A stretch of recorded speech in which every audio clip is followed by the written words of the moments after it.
साथियों जय Hind. RC teaching point में आपका बहुत बहुत स्वागत है, अभिनंदन है। साथियों, मैं आपके लिए संविधान की सीरीज लेके आया हूं और इस सीरीज में आपके लिए एग्जाम की दृष्टि से महत्वपूर्ण प्रश्न रखे गए हैं। तो चलिए देर न करते हुए इस सीरीज की शुरुआत करते हैं। तो इसमें क्वेश्चन नंबर 1 है, 1922 ईस्वी में निम्नलिखित में से किसके द्वारा यह उद्गार व्यक्त किया गया कि भारतीय संविधान भारतीयों की इच्छा के अनुसार होगा? Option 1 Mahatma Gandhi, option B Motilal Nehru, option C Gopal Krishna Gokhale, option 4 Bal Gangadhar तिलक। तो साथियों, इसका उत्तर है महात्मा गांधी, ऑप्शन 1।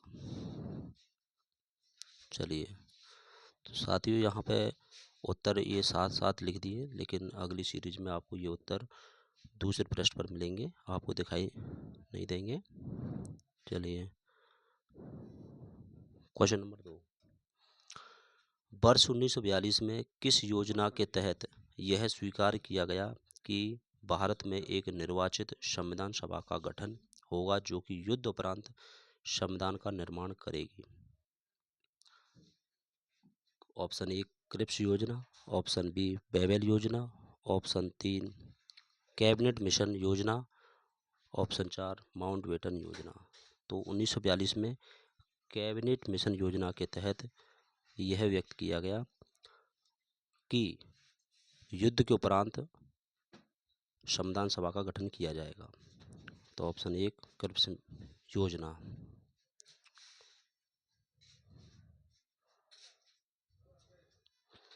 क्वेश्चन नंबर 3, संविधान सभा के गठन की मांग सर्वप्रथम 1895 में किसके द्वारा प्रस्तुत की गई थी?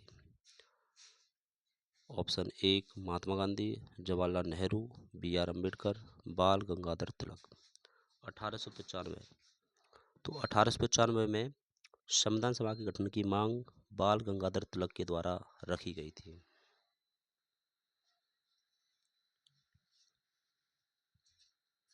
बाल गंगाधर तिलक, ऑप्शन डी इसका सही है। चलिए,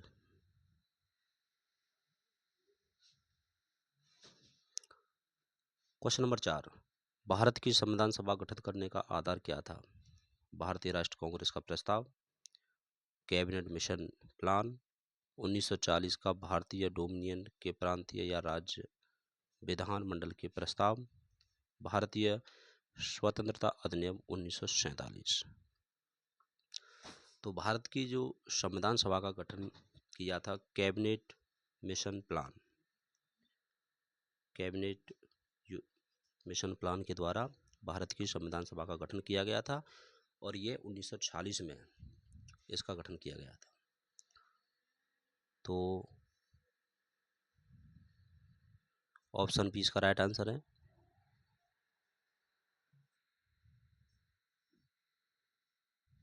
ऑप्शन बी इसका राइट आंसर है। चलिए, क्वेश्चन नंबर 4, संविधान सभा का चुनाव निम्न में से किस आधार पर हुआ था? समान मताधिकार, सर्व मताधिकार, वर्गीय मताधिकार और सीमित मताधिकार।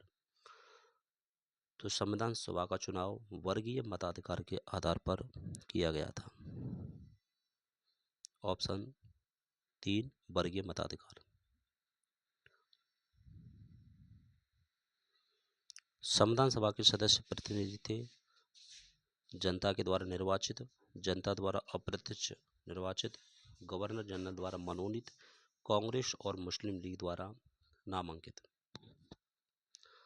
तो संविधान सभा के जो प्रतिनिधि थे वो जनता के द्वारा अप्रत्यक्ष निर्वाचित किए गए थे। ऑप्शन 20 का राइट आंसर है।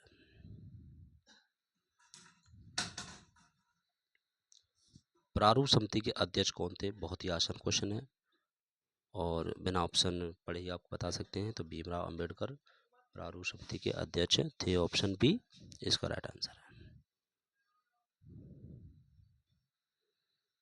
संविधान बनाने में कितना समय लगा? तो ये भी बहुत ही आसान है, लेकिन कभी कभी एग्जाम में पूछ लिया जाता है। तो इसका राइट आंसर है 2 वर्ष 11 महीने 18 दिन। ऑप्शन 1 इसका सही है। 1924 में किसके द्वारा ब्रिटिश सरकार से यह मांग की गई कि भारतीय संविधान के निर्माण के लिए संविधान सभा का गठन किया जाए? मोतीलाल नेहरू, जवाहरलाल नेहरू, महात्मा गांधी, एम.एन. राय, मानवेंद्र नाथ रॉय। ये प्रश्न कई एग्जामों में पूछा गया है और एग्जाम की दृष्टि से अच्छा क्वेश्चन है। 1924 में किसके द्वारा ब्रिटिश सरकार से मांग की गई कि भारतीय संविधान के निर्माण के लिए संविधान सभा का गठन किया जाएगा? तो ये है ऑप्शन 1 मोतीलाल नेहरू। मोतीलाल नेहरू। संविधान सभा को किसने मूर्त रूप प्रदान किया? महात्मा गांधी, मोतीलाल नेहरू, जवाहरलाल नेहरू, एम.एन. राय। तो संविधान सभा को मूर्त रूप प्रदान किया जवाहरलाल नेहरू ने। ऑप्शन 3 जवाहरलाल नेहरू। संविधान सभा के विचार का औपचारिक रूप से प्रतिपादन किसके द्वारा किया गया? मोतीलाल नेहरू, जवाहरलाल नेहरू, महात्मा गांधी, एम.एन. राय। औपचारिक रूप से प्रतिपादन किया था संविधान सभा का विचार, ये किया था एम.एन. राय ने। ऑप्शन डी इसका राइट आंसर है। कांग्रेस ने किस वर्ष किसी प्रकार भाई अस्जिब के बिना भारतीय जनता द्वारा संविधान सभा के निर्माण की मांग को लेकर प्रस्ताव पारित किया था? 1928, 1931, 1936 और 1942। तो कांग्रेस ने 1936 में बिना किसी बाह्य हस्तक्षेप के भारतीय जनता द्वारा संविधान के निर्माण की मांग को लेकर प्रस्ताव पारित कर दिया था। तो ऑप्शन सी इसका राइट आंसर है 1936। 1938 में किस व्यक्ति ने वयस्क मताधिकार के आधार पर संविधान सभा के गठन की मांग की थी? महात्मा गांधी, जवाहरलाल नेहरू, सुभाष चंद्र बोस, वल्लभ भाई पटेल।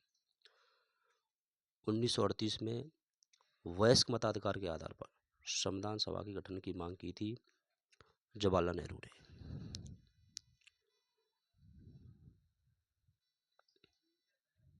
किसने की थी? जवाहरलाल नेहरू ने।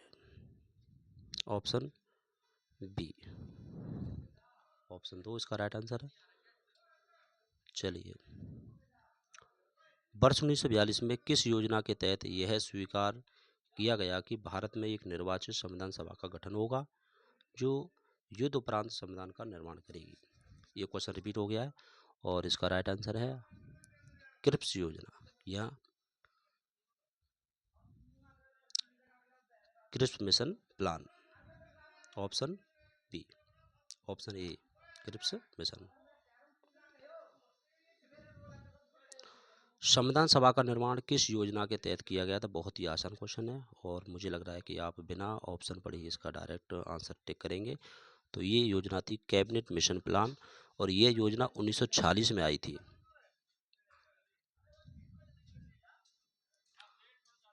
कैबिनेट मिशन योजना के अनुसार संविधान सभा में कुल कितने सदस्य होते थे? ये शुरुआत की बात की गई है, तो इसमें 389 सदस्य थे। बहुत ही आसान है।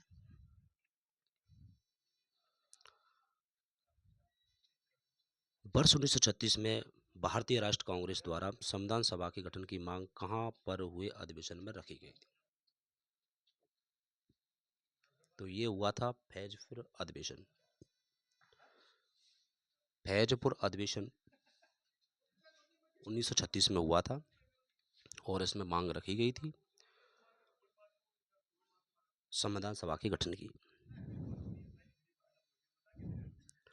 प्रस्तावित मूल संविधान में कुल सदस्यों का विभाजन किस प्रकार होना निश्चित हुआ था?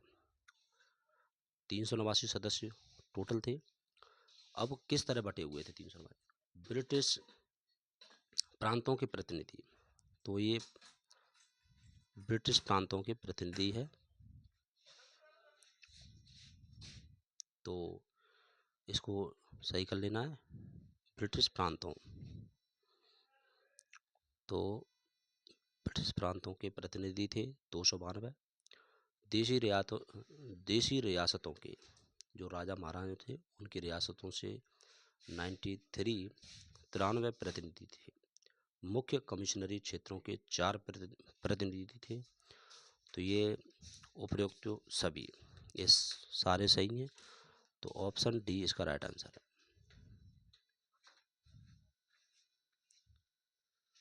संविधान सभा में विभिन्न प्रांतों के लिए 209 सदस्यों का निर्वाचन होना था। इनमें से कांग्रेस के कितने प्रतिनिधि निर्वाचित होकर आए थे? 195, 208, 225, 235। साथियों, यह जो प्रश्न है बहुत ही एग्जाम में आया हुआ है और अच्छा प्रश्न है। तो इसका उत्तर है 208। इस सीरीज में क्या है साथियों के ऑप्शन और नीचे आपको उत्तर भी शो हो रहा है, जो कि मेरे हिसाब से थोड़ा गलत है। तो मैं इस अगली आने वाली सीरीज में इस उत्तर को हाइड करूँगा, तो उत्तर को आपको शो नहीं किया जाएगा। और जो भी कमियां इस सीरीज में रह गई हैं, इस प्रैक्टिस सेट में रह गई हैं, वो अगले प्रैक्टिस सेट में पूरी की जाएंगी। और आपको अगर कुछ भी गलत लगता है या आप कुछ अलग से जानना चाहते हैं तो ये आप कमेंट करें, ताकि आने वाली सीरीज में सुधार किया जा सके।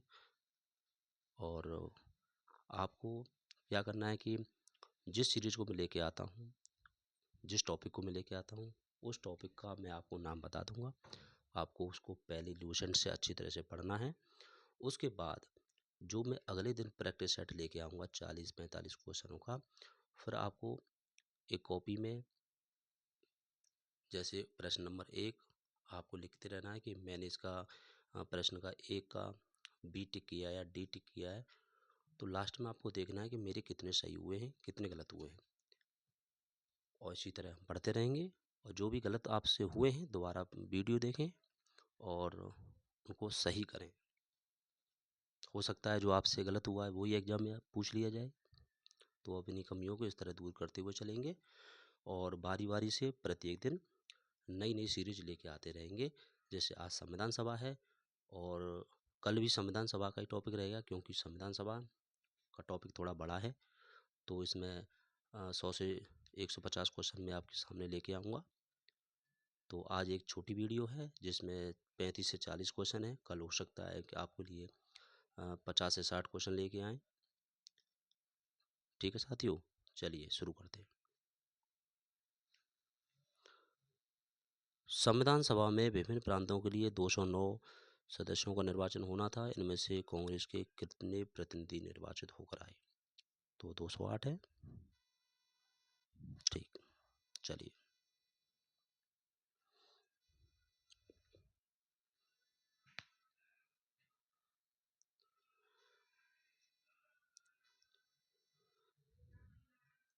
तो संविधान सभा के सदस्यों को निम्न में से किसने प्रत्यक्ष रूप से निर्वाचित किया था? प्रांतों की विधानसभा, संघीय व्यवस्थापिका, उपरोक्त दोनों। तो इसका उत्तर है प्रांतों की विधानसभा, ऑप्शन 1।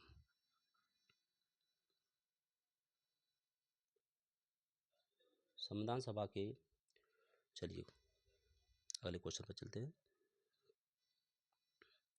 संविधान सभा का प्रथम अधिवेशन कहाँ हुआ था?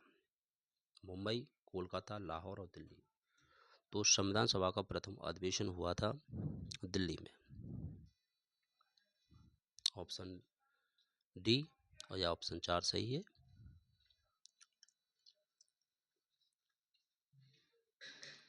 अगला ये क्वेश्चन है, भारतीय संविधान सभा की स्थापना कब हुई थी? 10 जून 1940, 9 दिसंबर 1940 और 26 नवंबर 1949 और 26 दिसंबर 1949। तो भारतीय संविधान सभा की स्थापना हुई थी 9 दिसंबर 1940 और इसके अध्यक्ष जो थे डॉक्टर सच्चिदानंद सिन्हा थे, जो कि अस्थायी अध्यक्ष बनाए गए थे। और अगले दिन 10 दिसंबर 1940 को स्थायी अध्यक्ष डॉक्टर राजेंद्र प्रसाद को संविधान सभा का बना दिया गया था। संविधान सभा के स्थायी अध्यक्ष कौन थे? तो स्थायी अध्यक्ष डॉक्टर राजेंद्र प्रसाद थे। इनको 10 दिसंबर 1940 को बना दिया गया था।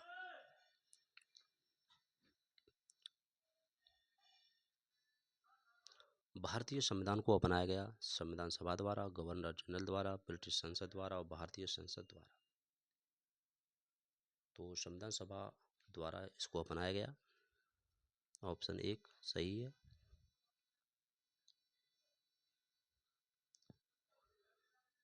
भारतीय संविधान को अपनाया गया संविधान सभा द्वारा।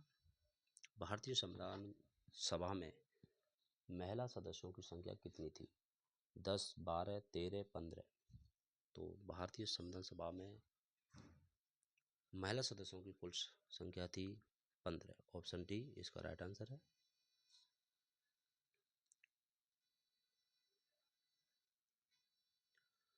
भारतीय राष्ट्रीय ध्वज के प्रारूप को किस दिन स्वीकार किया गया था? 26 जनवरी 1947, 10 जून 1947, 22 जुलाई 1947, 15 अगस्त 1947। भारतीय राष्ट्रीय ध्वज के प्रारूप को 22 जुलाई 1947 को स्वीकार किया गया था। ऑप्शन 3 इसका राइट आंसर है।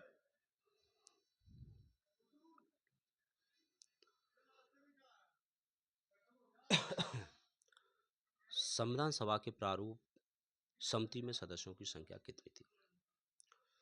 तो 5, 7, 9, 11। बहुत ही आसान है और कई एग्जाम में पूछा भी गया है। तो संविधान सभा के प्रारूप समिति में सदस्यों की संख्या थी 7 और प्रारूप समिति के अध्यक्ष थे BR अम्बेडकर, डॉक्टर भीमराव अम्बेडकर। भारतीय संविधान सभा की संघीय शक्ति समिति के अध्यक्ष कौन थे? ये बहुत ही महत्वपूर्ण प्रश्न है। सरदार पटेल, BR अम्बेडकर, पंडित जवाहरलाल नेहरू, कृष्णा स्वामी अय्यर। तो भारतीय संविधान सभा की संघीय शक्ति समिति के अध्यक्ष कौन थे? पंडित जवाहरलाल नेहरू। ऑप्शन 30 इसका राइट आंसर है।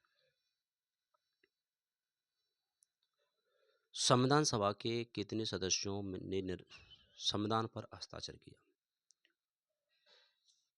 शुरुआत में कितने सदस्य थे? 389 थे। 208 कांग्रेस के थे।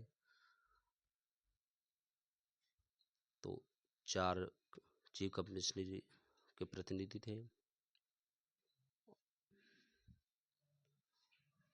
92 जो थे प्रांतों की जो रियासतों के थे।